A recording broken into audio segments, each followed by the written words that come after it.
The Lord be with you. Fred Craddock enjoys sharing the story of a time he returned to the little church of his childhood.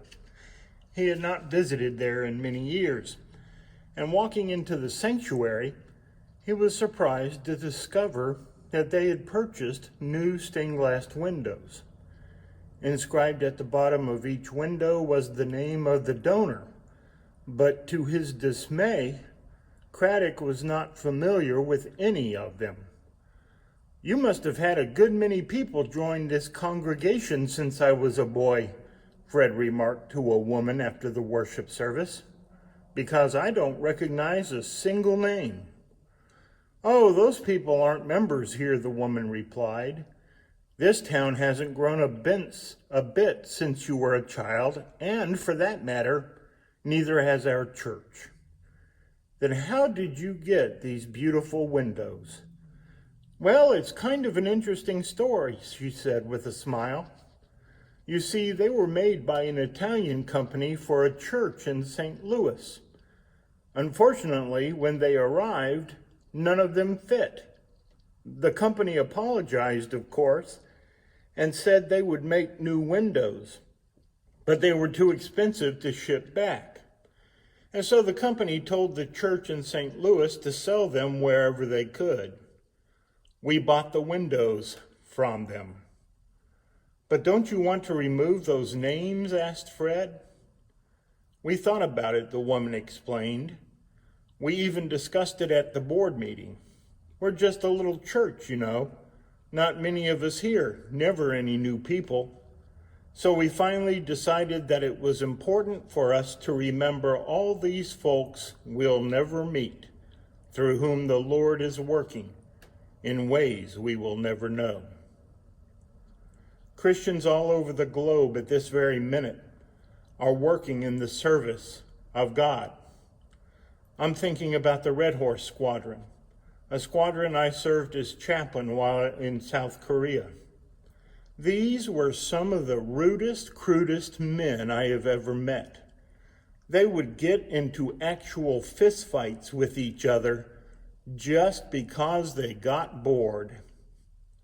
They were so tough that I once asked their commander if a judge had given his people a choice between prison and signing up for the Red Horse Squadron. He said, "Chaplain, find out what their mission is, and then you'll understand." As it turned out, these were the men whose job it was to climb mountains and install radar antennas in combat zones. These were the men whose job it was to build a runway while being shot at. They were rough and tumble for a reason. These were also the men I constantly saw at the 3 orphanages that were supported by the airmen of the base. They would build additions, repair plumbing and electricity, hang drywall, repair anything that needed repairing, and usually do it at their own expense.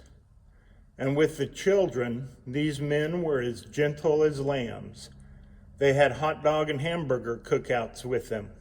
They played hide and seek. They had the patience of saints. And let me tell you, it does something to your heart to see men such as these sitting in undersized children's chairs, sharing cups of tea with stuffed animals and small children, or on their knees shooting marbles, which they have brought the children to teach them the game.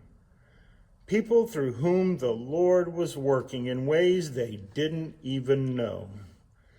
It is likely I will never see any of these men again, but it won't stop me from remembering them. I admired them then and will admire them for a long time to come. I'm remembering a drama team I joined when we lived in California. They did not put on plays, they put on full productions. I worked lighting, even got to ride a bucket on the ceiling that the rider pulled on rails to set up and correct the big lights. Is that team still working to honor God?